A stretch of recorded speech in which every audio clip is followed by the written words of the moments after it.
안녕하세요. 저는 올해 30대 후반의 여자입니다. 제 나이도 벌써 40이 다 되어가는데요. 지금까지 살아오면서 저는 가장 후회되는 일이 바로 결혼한 일입니다.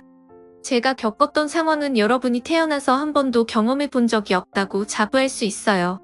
예전에는 부끄러워서 어디 말도 못하고 다녔는데 역시 세월이 약인가 봐요. 지금은 여러분들 앞에서 저의 이야기를 말할 수 있을 정도로 훌훌 털어버렸고 새 인생을 살아가고 있습니다. 다들 저의 이야기를 들으시고 결혼 잘하시길 바랄게요. 저는 남편과 시작은 좋았어요. 둘 다 안정적인 직장에 모아둔 돈도 꽤 있었고 시어머니도 좋은 분이셨습니다. 결혼 정년기에 모두의 축하를 받으며 신혼생활도 마음껏 즐겼죠. 그러다가 아이가 생겼고 저희는 아이를 가지고 싶었기에 당연히 행복했습니다. 시댁 식구들은 제가 뭘 먹고 싶든 말만 하라고 했고 언제 어디서든 구해다 줬어요. 그만큼 저와 아기에게 헌신적이었고 제 임신을 그 누구보다 기뻐하셨습니다. 그런데 시어머니가 딱 하나 저에게 바라시는 게 있었어요.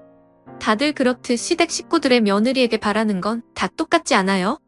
그건 바로 아들이었습니다. 시어머니는 저에게 김씨 가문이 이어져야 한다며 아들을 강요하셨어요.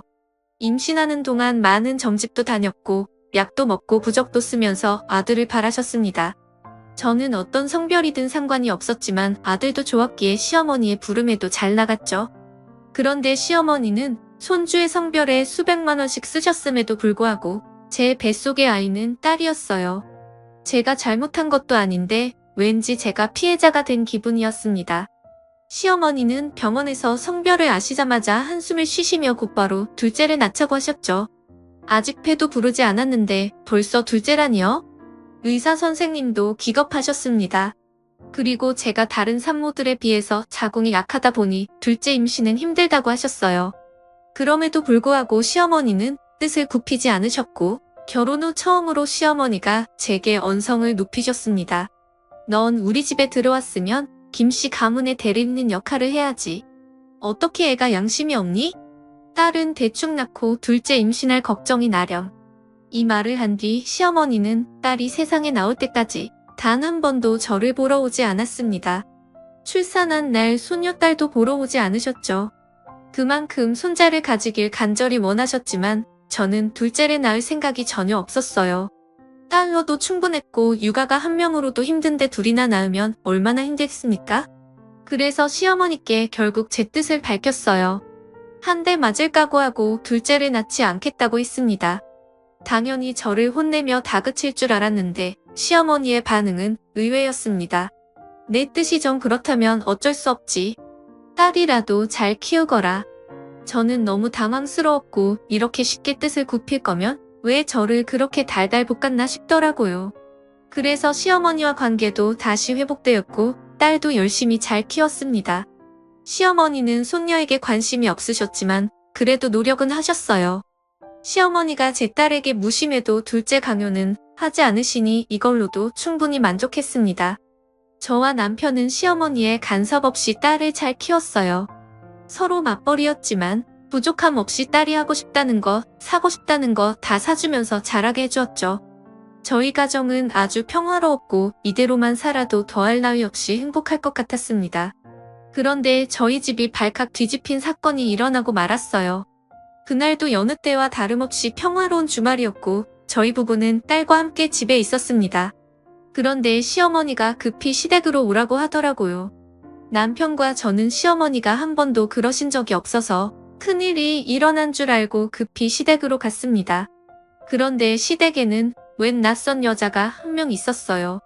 한 번도 본 적이 없는 여자였는데 그 여자는 임신을 하고 있었습니다. 배가 아주 많이 나온 거의 만삭이었죠. 그런데 더 놀라운 건 저만 그 여자를 몰랐습니다. 시댁으로 가니 옆에 있던 남편이 그 여자를 보고 놀라더라고요. 네가 왜 여기 있어? 대체 누군가 싶어 물어보니 정말 놀랍게도 남편의 여동생이었습니다. 신우이였어요. 저는 결혼 전 남편에게 여동생이 있었다는 말을 한 번도 들어본 적이 없어요. 결혼식에도 뵌 적이 없었기에 당연히 외동인 줄 알았죠. 그런데 여동생이 있다뇨? 그걸 결혼 후에 한 저는 기가 막혀 쓰러질 뻔했습니다. 시누이는 배가 불러와 시댁으로 들어왔고 오늘부터 저희와 같이 산다고 했어요. 시댁에서 살고 싶지만 시누이의 직장이 저희 집과 가까워서 집을 구할 때까지 저희 집에서 지낸다고 했죠. 저와 상의도 없이 멋대로 정한 시댁 사람들을 보고 어처구니가 없었습니다. 그래서 남편을 불러 조용히 이야기를 했어요. 여보, 나한테 한 번도 동생 있다는 말 안 했잖아. 근데 그걸로도 모자라서 우리 집에서 지낸다고? 이건 아니지. 내가 다 설명할게. 우리 엄마가 워낙 딸을 싫어해서 여동생도 거의 친자식 아니다시피 살았어. 그런데 이렇게 임신한 채로 나타나니까 엄마가 더 꼴보기 싫나 봐. 어쩔 수 없잖아.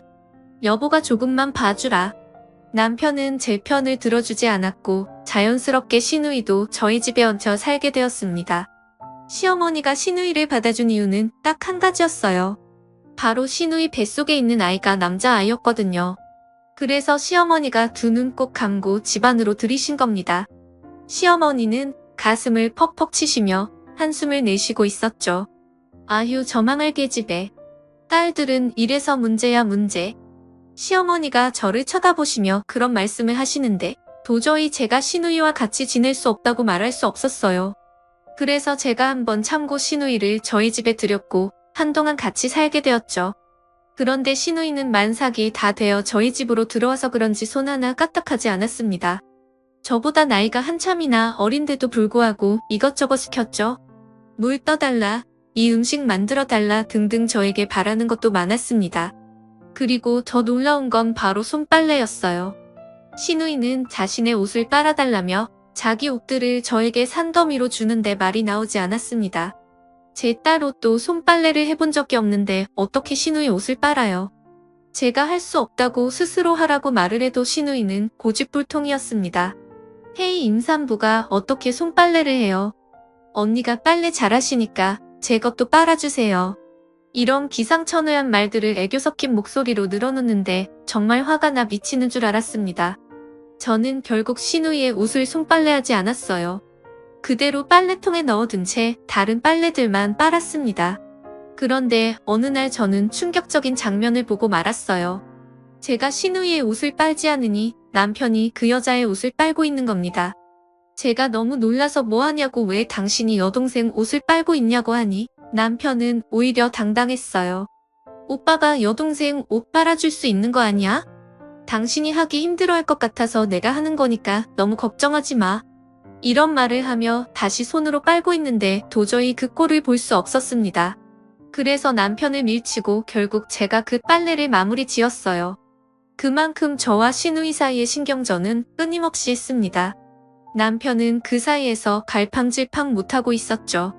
집에 자기 여동생과 와이프가 기싸움을 하고 있는데 남편이 얼마나 힘들었을까요? 시누이는 남편한테 아기가 이거 먹고 싶어 한다며 이것저것을 사달라고 하는데 정말 꼴싸 나왔습니다. 어느 날은 새벽에 갑자기 안방에 마음대로 들어와서는 제 남편을 깨우더라고요. 그런데 깨우자마자 하는 말이 너무 어처구니 없었습니다. 오빠, 나 참외가 너무 먹고 싶은데 밖에서 사와주면 안 될까? 잠을 중요하게 생각하는 남편이라서 시누이의 말을 나는 당연히 거절하고 다시 잠에 들 줄 알았어요. 그런데 제 예상과 다르게 남편은 그 자리에서 바로 일어나 옷을 주섬주섬 입었습니다. 그때 시간이 새벽 3시였는데 남편은 시누이를 위한 참외를 사러 밖을 나갔죠. 처음 보는 남편의 모습에 헛웃음이 나왔고 시누이를 쳐다봤는데 왠지 모르게 저를 비웃는 듯한 표정을 지으며 방을 나갔습니다. 뭔가 자신이 승자라는 표정을 보여준 듯 했죠. 남편은 결국 2시간 뒤 참외를 들고 집으로 들어왔고 얼마 자지도 못한 채 출근 준비를 했습니다. 남편은 이 정도로 시누이한테 헌신적이었어요. 저도 남매라서 알지만 저는 남동생한테 이렇지 않습니다. 이 정도로 애틋하고 사랑하는 사이가 아니에요. 그런데 시누이와 남편은 오랫동안 못 만났던 사이여서 그런지 가족보다 더 가족 같은 사이였죠. 그렇게 시누이는 아이를 낳았고 건강한 왕자님을 출산했어요. 시어머니는 제가 딸을 낳았을 땐 한 번도 병원에 오지 않으시더니 시누이가 낳을 땐 하루 종일 병실을 지키셨습니다. 바로 시누이 때문이 아니라 시누이가 낳은 아들 때문에 말이죠. 시누이가 낳은 아들을 아는 채 우쭈쭈 하고 계시는데 그날 시어머니가 해맑게 웃는 모습을 처음 봤습니다. 제 딸은 손도 대지 않으시려고 하면서 아들은 저렇게 차별하시니 속상했죠. 시누이도 아들을 낳자마자 시어머니의 관심이 뚝 끊겼습니다. 시어머니는 손자를 보러 저희 집으로 오셨고 저희와 대화도 하지 않으셨어요. 그저 아이와 놀고 아이와 산책을 하기 위해서 방문하셨습니다. 그런데 아이를 낳고 시누이가 아기를 돌봐야 하는데 시누이는 밖으로 나다녔어요. 그동안 못 놀았던 거 즐긴다며 집에도 잘 들어오지 않았고 아기 모유 수유도 제대로 하지 않았죠. 같은 엄마가 봤을 때 정말 무책임해 보였습니다. 시누이가 육아를 하지 않는 걸 시어머니가 다 했고 시누이는 외박도 잦았고 거의 집에 없다시피였어요. 그런데 시어머니는 그런 시누이한테 큰 관심이 없었고 아기를 돌봐달라는 말도 없었어요. 시어머니가 매일 저희 집에 오시는 게 아니니까 시어머니가 안 계시는 날이면 제가 육아를 해야 했어요. 제 딸로도 벅찬데 시누이 아들까지 제가 돌봐야 했죠. 한 번에 두 아이를 돌보는 건 너무 힘들었습니다. 제가 월차를 내면서까지 아이를 돌봤는데 아무런 도움도 없으니 도저히 못할 짓이더라고요. 그래서 시누이한테 참고 참다가 한마디 했습니다. 제발 엄마로서의 도리를 하라고 말이죠. 그런데 제가 이 말을 해도 시누이가 듣겠나요? 여전히 친구들이랑 클럽 가고 술 마시면서 철없이 놀았습니다. 아기가 오히려 시누이 손길보다 제 손길에 더 익숙해졌죠. 그런 모습을 보면 얼마나 마음이 아픈지 모릅니다. 시누이는 남자친구가 생긴 것 같았고 그로 인해 집에 더 자주 들어오지 않았어요. 남편이 그래도 퇴근 후 육아를 잘 도와줘서 그나마 다행이었습니다. 그래서 남편한테 시누이 욕도 하고 화풀이도 할 수 있어서 버틸 수 있었죠. 남편은 제 딸보다 더 자기 자식처럼 시누이의 아들을 돌봤어요. 원래 아기를 잘 돌보는 사람인데 저렇게 진심을 다해서 아이를 돌보니 신기했습니다. 솔직히 자기 딸을 더 정성껏 돌보지 않나요? 그런데 남편은 자신의 조카를 자기가 돌봤고 딸은 자연스레 제가 돌보게 했습니다. 한 집에서 저희는 다른 아이를 담당했고 막상 시누이는 자기 아들한테 관심이 없었어요. 저는 아이를 돌보면서 남편한테 한풀이를 하듯 말했습니다. 여보 아가씨 남자친구 생기신 것 같더라? 그래도 이건 좀 아니지 않아? 자기 아들 우리한테 당연하게 맡기고 밖에서 놀러 다니는 거 나 이제 그만 돌보고 싶어. 내 아이가 아니라서 정도는 안 가고 내가 잘 말해볼게. 근데 그래도 가족이니까 내 조카한테 정 좀 붙여봐. 같이 있으면서 모성애가 조금은 느껴지지 않아? 남편은 시누이의 자식한테 모성애가 느껴지지 않냐는 이상한 말을 했고 그 당시에 저는 그게 무슨 말인지 이해가 되지 않았습니다. 이게 하루 이틀이 아니라 한 달, 두 달이 되니까 저도 참을 수 없었어요. 내가 왜 이 아이의 엄마 역할을 하고 있는 건지 도무지 이해가 되지 않았고 상황이 더 악화되기 전에 시누이를 얼른 저희 집에서 내쫓아야겠다고 생각했죠. 시누이가 오면 바로 짐을 챙겨 자신의 아들과 나가게 하려고 시누이 아들 관련 물건들을 짐 가방에 챙기고 있었습니다. 장난감이랑 분유, 기저귀 등등 이것저것을 챙긴다고 집을 샅샅이 뒤졌죠. 그리고 아기 관련한 병원 진료 내역이나 약들도 챙겼습니다. 그런데 찾는 과정에서 충격적인 것을 발견하게 되었어요. 종 이뭉텅이로 되어 있었는데 시누이 방에서 발견했습니다. 그런데 그건 친자검사 결과지였어요. 검사 결과는 99% 불일치라고 떴고 누구를 대상으로 친자검사를 한 건지 보았는데 저는 제 두 눈을 의심했습니다. 바로 제 남편과 시누이의 아들을 검사했거든요. 왜 조카와 삼촌을 친자검사를 하는지 도무지 이해가 되지 않았습니다. 당연히 결과적으로 불일치라는 걸 알지 않나요? 솔직히 이 상황이 납득이 안 갔고 시누이가 검사 결과지를 이렇게 꽁꽁 숨겨두었는지 이해가 되지 않았죠. 저는 바로 남편한테 전화를 해서 이 상황을 알렸습니다.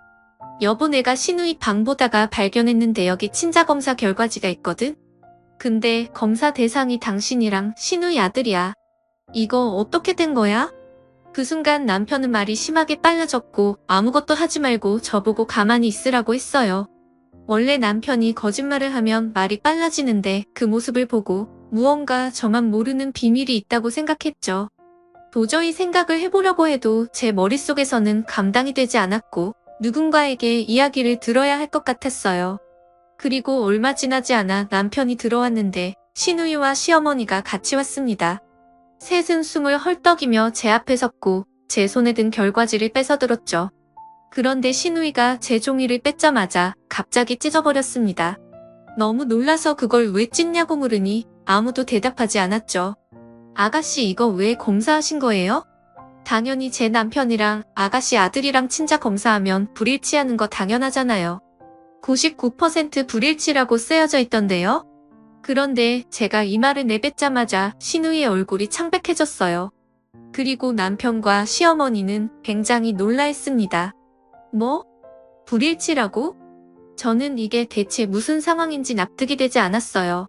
그 순간 시누이는 냅다 무릎을 꿇었고 시누이와 남편에게 싹싹 빌기 시작했습니다. 어머니 제가 다 잘못했어요. 제가 잠시 미쳤었나 봐요. 시누이가 갑자기 왜 시어머니한테 어머니라고 하는지 상황이 이해가 되지 않았는데 그 순간 시어머니가 시누이의 뺨을 내리쳤습니다. 손자 임신했다고 해서 며느리까지 속여가며 널 들였는데 뭐? 우리 아들의 친자식이 아니야? 남의 남자 사이에서 만든 애를 데리고 와서 우리 아들의 자식이라고 우겨? 너 진짜? 시어머니의 말을 듣고 저는 머릿속이 새하얘졌습니다. 시어머니의 말에 의하면 시누이가 아니란 소리잖아요. 그럼 그 여잔 대체 누구길래 제 남편의 아이를 가졌다고 했던 걸까요? 그런데 그 순간 시누이는 충격적인 말을 했습니다. 죄송해요. 이 사람이랑 이혼하고 바로 임신인 걸 알아서 당연히 저는 이 남자인 줄 알았어요. 제가 잘못했어요. 이혼이라뇨? 제 남편과 이혼이라뇨? 정말 말도 나오지 않았고 숨이 턱턱 막혔습니다. 이 사람들의 말에 의하면 제가 알던 시누이는 시누이가 아니라 바로 남편의 전처라는 이야기잖아요. 남편이 이혼을 한 적이 있는 사람인 것도 몰랐는데 말이죠. 그리고 저는 그것도 모르고 남편 전처의 아이를 돌봤던 겁니다. 바보같이 말이죠. 이때까지 시누이가 아니라 남편의 전처와 한 지붕 아래 같이 살았습니다. 어떻게 이런 일이 저에게 일어날 수 있나요? 무슨 영화 같지 않나요? 미리 남편과 남편의 전처 그리고 시어머니는 셋이서 말을 맞추고 저한테 연기를 한 거였습니다.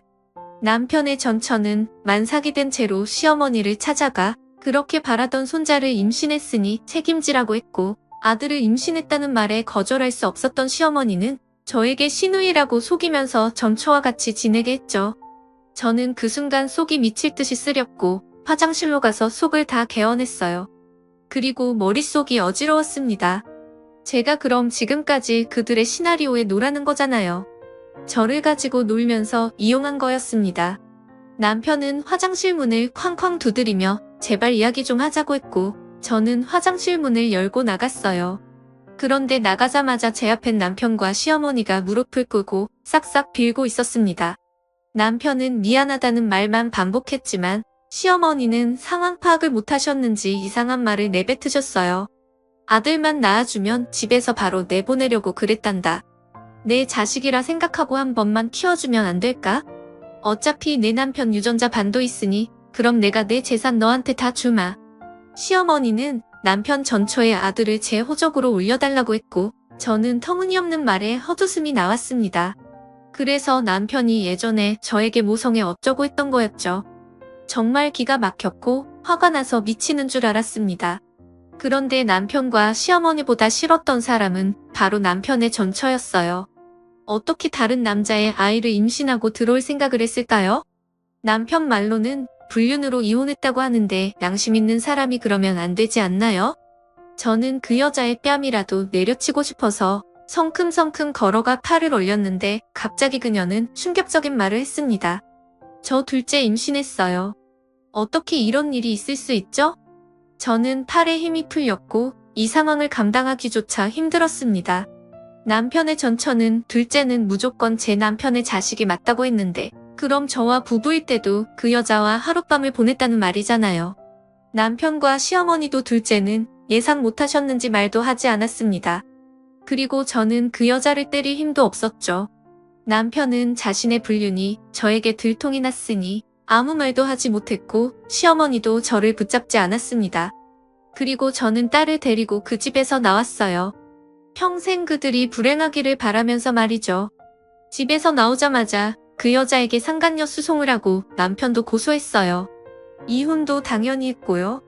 그 집에서 겪은 일은 지금 생각해봐도 정말 충격적인 것 같아요. 어떻게 저에게 이런 일이 생길 수 있나요? 남편과 그 여자는 마지막 양심은 있는지 저에게 아무런 반박도 하지 않았고 제가 제시한 위자료 금액을 그대로 줬습니다. 그리고 다 인정했어요. 그리고 그들은 다시 합쳤다고 합니다. 정말 어처구니 없지 않나요? 저는 그들의 싸움에 껴서 처참하게 짓밟혔는데 말입니다. 저는 딸과 함께 친정으로 가서 살게 되었어요. 다시 일도 시작했고 그들과 단 한 통의 연락도 하지 않았습니다. 분명 잘 살고 있을 거라고 생각했고 소식이 전혀 궁금하지 않았거든요. 그런데 전 남편은 딸을 보러 한 번을 오지 않았고 부성애가 없었습니다. 그 모습을 보면서 이혼 정말 잘했다는 생각이 들었네요. 이렇게 1년 정도 살았는데 얼마 후 연락이 왔어요. 바로 전 남편한테서 말입니다. 헤어지고 처음 한 연락이었는데 대뜸 저에게 말도 안 되는 제안을 하기 시작했어요. 우리 다시 합치면 안 될까? 저는 그 말을 듣고 너무 역겨워서 전화를 끊었습니다. 그런데 전 남편은 저에게 문자로 충격적인 내용을 보냈어요. 바로 그 여자와 관계를 정리했다는 내용이었습니다. 그런데 정리한 이유가 바로 그 여자가 임신한 둘째도 알고 보니 전 남편의 아이가 아니었다고 합니다. 자신과 불륜을 저지르는 동시에 다른 남자들과도 많이 만났대요. 전 남편은 아이를 낳고 혹시나 첫째처럼 그럴까봐 한번 친자 검사를 몰래 했었는데 정말 불일치가 나왔고 그 결과를 보자마자 바로 이혼을 하자고 했대요. 아이 둘을 데리고 집에서 쫓겨난 거죠. 전 남편은 그 여자를 소송하고 위자료랑 손해배상을 청구했다고 합니다. 이런 바보 같은 여자한테 놀아난 자기가 너무 한심하대요. 그러면서 저 아니면 안 되겠다고 하는데 양심이 없어도 너무 없었죠. 저는 대답할 가치가 없다고 느껴 답장도 하지 않았고 글을 차단했네요. 사실 저는 그 일이 있고 나서 매일 악몽을 꿔요. 그래서 잠에 들기가 무서울 정도로 힘들었는데 전 남편이 행복하지 않다는 소식을 들으니 한결 마음이 편안해졌는지 그 뒤로 악몽을 꾸지 않았습니다. 그 여자는 자기 자식들의 아버지가 누군지 아직도 모른다고 했고 혼자서 아이를 키우며 겨우겨우 살아가고 있다고 했고 전 남편은 이 사건이 회사에 소문이 다 나버려서 잘렸다고 합니다. 정말 인과응보란 말이 사실인가 봐요. 저는 그들이 저에게 엄청난 짓을 하고 불행하니 기분이 너무 좋습니다. 지금은 딸과 함께 독립해서 둘이서 행복하게 살고 있어요. 아빠가 없음에도 불구하고 딸은 씩씩하게 잘 자라주고 있습니다. 앞으로 저는 오로지 딸만 보고 살려고요. 여러분은 결혼 잘하시길 바래요. 저는 앞으로 결혼하지 않으려고요. 저의 이야기는 여기까지입니다. 들어주셔서 감사합니다.